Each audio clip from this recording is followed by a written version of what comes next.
दोस्तों अगर आप भी धोनी और स्टोइनिस को बेहतरीन खिलाड़ी मानते हैं तो वीडियो को लाइक कीजिएगा। दोस्तों चेन्नई को उसके घर में हरा करना, मार्कस स्टोइनिस ने अपना मैन ऑफ द मैच का अवार्ड जो जीता वो धोनी के नाम कर दिया।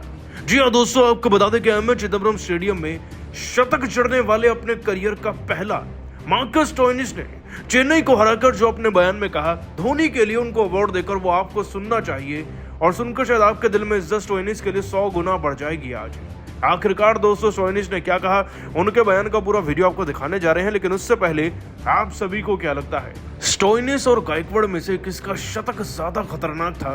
नीचे कमेंट कर हमें जरूर बताइएगा। दोस्तों आईपीएल 2024 का सबसे ताबड़तोड़, सबसे खतरनाक मुकाबला ना एलएसजी और सीएसके की टीम के बीच में ही हो रहा है।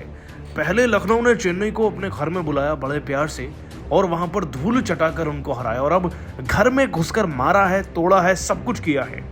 लखनऊ की टीम दोस्तों जो इस मैच में पहले फील्डिंग कर रही थी उसे ऋतुराज गायकवाड़ का शतक देखने को मिला, 27 में 66 दुबे के देखने को मिले और धोनी स्पेशल 4 भी, जिसने टोटल को 210 तक पहुंचाया, यानी कि 211 का टारगेट मिला। अब दोस्तों 211 रन चेस करने कोई आसान बात तो है नहीं। ऊपर से लखनऊ की टीम की शुरुआत ऐसी कि क्विंटन डिकॉक 0 पर आउट हो गए, केएल राहुल 16 रन पर निपट लिए, लेकिन एक खिलाड़ी ऐसा था जो आधी से ज्यादा टीम के रन बना गया। मार्कस स्टोइनिस अपना शतक पूरा करते हैं दोस्तों, वो भी कितनी गेंदों में वो आपको आगे बताएंगे, लेकिन उससे पहले बस इतना जान लीजिए कि दीपक हुड्डा ने जैसे उनका साथ दिया ना, पूरन के 15 में 34 के बाद उन्होंने 6 बॉल में 17 रन ठोक दिए और अब 6 में 17 ही लास्ट ओवर में चाहिए थे। और बॉलिंग करने आज दोस्तों एमएस धोनी के नए वजीर मुस्तफिजुर, लेकिन स्टोइनिस की हिम्मत को देखकर उनके पांव कांपने लगे। पहली गेंद पर स्टोइनिस छक्का लगाते हैं, फिर चौका, फिर 9 बॉल और चौका और फिर एक और चौका, यानी कि मैच तो 4 बॉल में खत्म हो जाता है।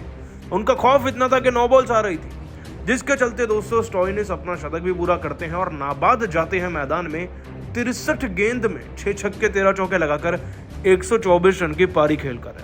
दोस्तों स्टोइनिस की पावर लखनऊ को जिता गई, लेकिन इस जीत के बाद ना दोस्तों स्टोइनिस ने अपना अवार्ड धोनी को तो दिया ही, साथ ही उनके लिए जो कहा वो सुनकर शायद आप भी भावुक होने वाले हैं।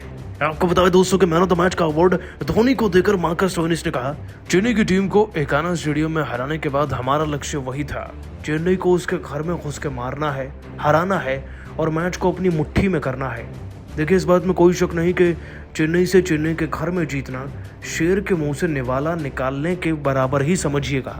यहाँ पर एक नहीं 2-2 कप्तान खेलते हैं। एमएस धोनी तो खुद ही हर एंगल से कप्तानी करते नजर आते हैं और उनको बीट कर पाना, उनको पढ़ पाना इस मैदान में अपने आप में एक एक्सपर्टीज है जो हमारे कप्तान केएल राहुल के पास है। इस बात में कोई शक नहीं, क्योंकि वो भी इस मैदान पर बहुत ज़्यादा क्रिकेट खेले हैं और मुझे लगता है कि हमें उसका भरपूर फायदा हुआ। इसीलिए जब टोटल बन भी गया था ना, तो हमारे कप्तान घबराए नहीं थे, उल्टा उन्होंने इस बात का आश्वासन दिया था कि हम इसे चेज कर सकते हैं और हम इसे चेज करके लौटेंगे। बस वही 2 मुहावरे मेरे दिमाग में बार बार आ रहे थे कि मुझे चेज करना है, टीम को जिताना है। बल्ले पर गेंद आती रही और कब में कब शतक हो गया मुझे पता नहीं चला, कब में कब टीम जीत गई इसका भी एहसास नहीं हुआ, बस अच्छे शॉट्स खेलने थे। लेकिन इस ऐतिहासिक मैदान पर हम मैच जीते हैं तो ये लम्हा मैं ऐसे ज़ाया नहीं जाने दूंगा।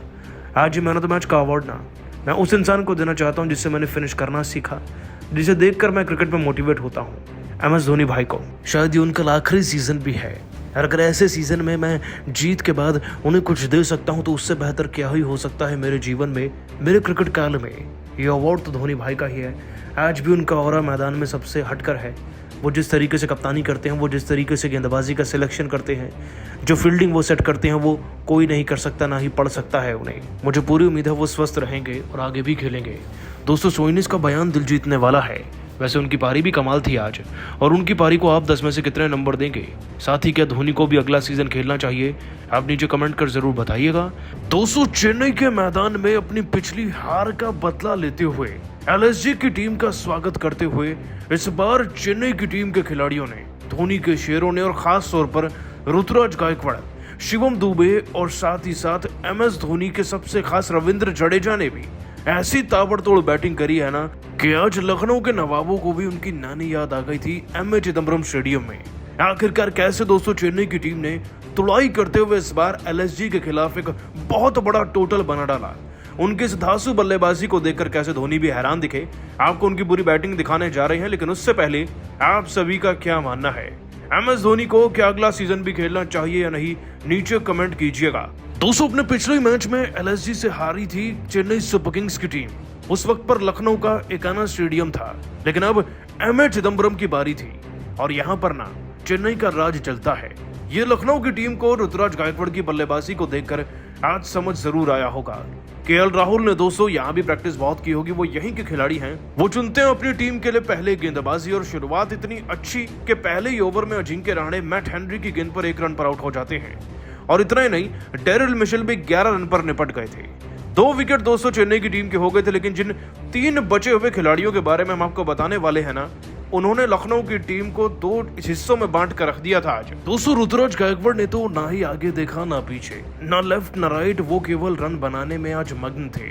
डेरिल मिशेल ने अपनी तूफानी इनिंग से शुरुआत अच्छी करनी चाहिए, लेकिन सबका ध्यान गायकवाड़ की तरफ था। कहते हैं कि कप्तान के ऊपर बहुत प्रेशर होता है। गायकवाड़ इसी क्वेश्चन को चैलेंज करते हैं। दूसरे ओवर में मोहसिन खान को चौका जड़कर इन्होंने अपनी इस पारी की शुरुआत करी। इसी ओवर में एक और चौका लगाया। फिर रवि बिश्नोई को पारी के चौथे ओवर में गायकवाड़ ने भून कर रख दिया, जब 3 बैक टू बैक चौके लगाए। इसके बाद दोस्तों पारी के 5वें ओवर में मैट हेनरी को बैक टू बैक 2 चौके जड़े। और दोस्तों जब मौका मिला तो रवि बिश्नोई को 7वें ओवर में फिर से पीटा गायकवाड़ ने 2 चौके लगाकर। इस बीच दोस्तों डेरिल मिशेल, रविंद्र जडेजा, दुबे, हर कोई उनका साथ दे रहा था, लेकिन गायकवाड़ ने अपना 50 पूरा किया 1 रन लेने के बाद पारी के 9वें ओवर में। दोस्तों गायकवाड़ केवल यही नहीं रुके, वो इस पार्टनरशिप, इस पारी को हर किसी के साथ कंटिन्यू करते चले गए।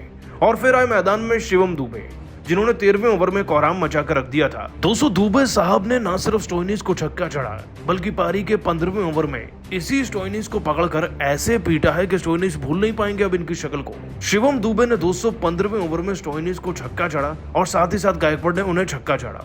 और फिर बारी आती है यश ठाकुर की। यश ठाकुर को तो आज दुबे ने कुचल कर रख दिया। दोस्तों दुबे ने इस ओवर की दूसरी गेंद पर डीप मिड विकेट की तरफ से छक्का चढ़ा। उसके बाद ऑफ कटर गेंद पर जो अगली गेंद थी उस पर भी 6 लगाया। उसके बाद दोस्तों इस ओवर की चौथी गेंद पर भी छक्का चढ़ा लॉन्ग ऑन की तरफ से। शिवम दुबे दोस्तों जहां अपनी तेज तर्रार पारी में 18 में 40 रन लगा गए थे, तो गायकवाड़ कौन सा पीछे थे। 56 गेंदों के अंदर दोस्तों गायकवाड़ ने अपना शतक पूरा कर लिया। जी हाँ, चेन्नई के लिए 2-2 शतक हो गए हैं। इनके इकलौते ऐसे कप्तान है चेन्नई के जिन्होंने एक कारनामा किया। 57 गेंदों में 12 चौके 3 छक्के लगाकर 107 रन की इनिंग खेली, जिससे कि टीम का स्कोर 180 के पार पहुंचा।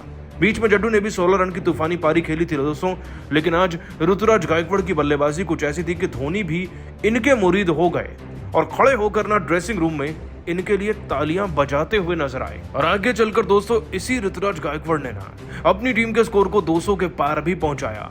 वाकई में गायकवाड़ तो कमाल है, एक कमाल खिलाड़ी भी और उतने ही कमाल कप्तान भी हैं। वैसे आप सभी उनके शतक को और मार्कस स्टोइनिस के खिलाफ दुबे के छक्कों को भी 10 में से कितने नंबर देंगे, नीचे कमेंट कर बताइएगा।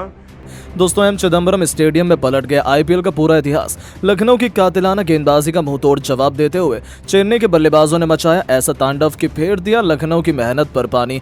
तो आखिर टॉप ऑर्डर के बिखरने के बाद किस बल्लेबाज ने ठोका तूफानी अर्धशतक, किस गेंदबाज ने लिया सबसे अधिक विकेट, चेन्नई ने कितने रनों का खड़ा किया पहाड़ जैसा स्कोर, कैसे लखनऊ के गेंदबाजों की हुई जमकर कुटाई, दोनों टीमों के बीच खेले गए रोंगटे खड़े कर देने वाले मुकाबले की पूरी हाईलाइट हम आपको दिखाएंगे। लेकिन उससे पहले आपको क्या लगता है, महेंद्र सिंह धोनी इस बार अपनी टीम चेन्नई को आईपीएल की ट्रॉफी दिला पाएंगे या नहीं? अपनी राय नीचे कमेंट बॉक्स में जरूर बताएं। दोस्तों आईपीएल का 39वां मुकाबला लखनऊ सुपर जायंट और चेन्नई सुपर किंग के बीच चेन्नई के एमए चिदम्बरम स्टेडियम में खेला गया। इस मुकाबले में लखनऊ सुपर जायंट ने टॉस जीतकर पहले गेंदबाजी करने का फैसला किया और चेन्नई सुपर किंग को बल्लेबाजी करने के लिए आमंत्रित किया। चेन्नई की तरफ से ओपनिंग की शुरुआत करने मैदान पर अजिंक्य रहाणे के साथ ऋतुराज गायकवाड़ आए। वहीं लखनऊ की तरफ से पहले ओवर लेकर आए मैट हेनरी बेहद ही खतरनाक गेंदबाजी का नजारा दिखा रहे थे। चेन्नई के बल्लेबाजों को रन बनाना काफी मुश्किल हो रहा था। एक रन से इस ओवर में संतुष्ट होना पड़ रहा था, लेकिन कभी मैट हेनरी ने अपने ओवर की 5वीं गेंद पर अजिंक्य रहाणे को केएल राहुल के हाथों कैच पकड़वाकर पहली सफलता अपनी टीम को दिला दी। चेन्नई सुपर किंग का पहला झटका केवल 4 रनों के स्कोर पर लग गया। अजिंक्य रहाणे केवल 1 रन बनाकर पवेलियन लौट गए। चेन्नई का स्कोर 1 ओवर में केवल 4 रन बन पाया और 1 विकेट भी गिर चुका था। मैदान पर ऋतुराज गायकवाड़ का साथ देने के लिए नए बल्लेबाज डेरिल मिचेल आ चुके थे। वहीं लखनऊ की तरफ से दूसरा ओवर लेकर आए मोहसिन खान। इनका स्वागत मिचेल ने दूसरी ही गेंद पर शानदार चौका लगाकर किया और अपनी टीम के स्कोर को आगे बढ़ाया। उसके बाद ऋतुराज गायकवाड़ ने भी मोहसिन खान की चौथी गेंद पर करारा शॉट लगाते हुए चौका जड़ दिया। इसके बाद भी गायकवाड़ रुकने का नाम नहीं लिए। पांचवी गेंद को भी उन्होंने चौके में तब्दील कर दिया। अंतिम गेंद पर 2 रन लेकर अपनी टीम को स्कोर को 2 ओवर में 22-20 रनों तक इन दोनों बल्लेबाजों ने पहुंचा दिया। लखनऊ की तरफ से तीसरा ओवर लेकर आए